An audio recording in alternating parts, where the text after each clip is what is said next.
Okay, let's take a look at question number 9 from homework 22. Again, this might be a little bit hard to see here, but the pictures are going to mirror what you are looking at on your computer screen, so you should be able to figure it out from this. First, they're asking us to sketch the graphs of the functions f and g, and the function that they're giving me for f of x, they're saying that f of x equals 9 minus x squared. Okay? I know that this is a quadratic function. It's a parabola because it's x squared. I also see that the sign in front of the x squared is negative, so I know it's a negative parabola. I know it opens down, okay? So it means it can't be this guy and it can't be that guy because those parabolas open up. All right, so because it's a negative parabola, I know that it opens down. I also see that the y-intercept is 9. That doesn't help me a lot. Both of these go through at 9. So let's see what they're giving us for g of x. G of x, they're giving us 2x plus 3. So I need a line that goes through positive 3 on the y-axis because the y-intercept is positive 3. So this one here goes through negative 3, this one here goes through positive 3, so this is our answer, okay? So you want the graph that matches what you've got going on up here. If you've got a negative parabola, it has to be a negative parabola.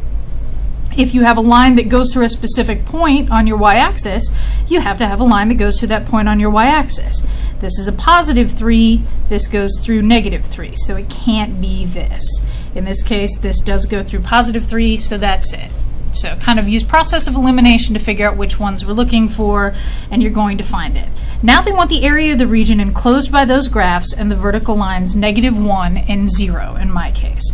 So I have my two functions, f and g. I need to figure out which one is on top.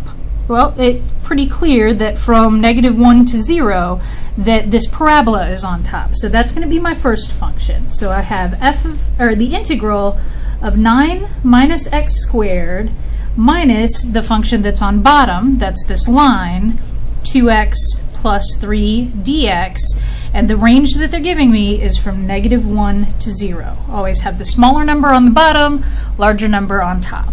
Okay, so let's simplify this a little bit first so that it's a little bit easier to work with. So that's the integral from -1 to 0.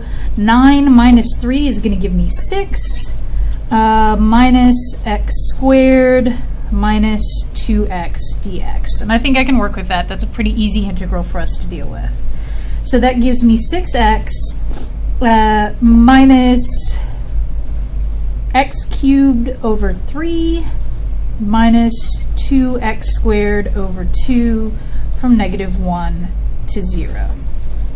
We can simplify that even a little bit more. That's going to give us 6x minus x cubed over 3 minus x squared from -1 to 0. Those 2's canceled each other out, so we've got something to work with here. All right, so now we just plug in the values. If I plug in zeros, my bigger number here, if I plug in zeros, this is going to go away, this is going to go away, and this is going to go away. So that means that all I have for that first part is just a 0. There's zeros everywhere. So now I have to subtract the lower part, so that's going to be 6 times -1 minus -1 cubed. Make sure you're using parentheses around your -1 or else your negative sign is going to get screwed up here. And again, parentheses around your -1 for the -1 squared. Okay? So that gives us, let's see, we've got 6 times -1, which is -6, times the negative is going to be +6. I've got -1 cubed, that's -1, so that's -1/3, but times the negative is going to be a positive 1/3. I can write numbers, okay? And then here we have a negative, oh, hold on, I'm being silly. This is not a positive, okay. Negative, positive, negative. All right, see how easy it is to mess up the algebra here? So 6 minus 1/3, and then we have -1 squared, which is positive. This makes it negative, this makes it positive again, so that's going to be a +1. Let's write all this in terms of thirds so that we get the same denominator in the bottom. 6 is going to be equal to 18 thirds. This is already minus 1/3 plus 3/3. 18 minus 1 is 17, plus 3 is 20 thirds. And that's your answer. So be very, very, very, very, very, very careful with the algebra. It is very easy to get those minus signs mixed up. You just saw me do it. Take your time on these. Most of the mistakes on this homework are going to come in the form of algebra, and I want to bet at least 80% of those algebra mistakes are going to involve minus signs not being distributed the way that they're supposed to be. Okay, that is the help that I'm going to be able to give you on homework 22.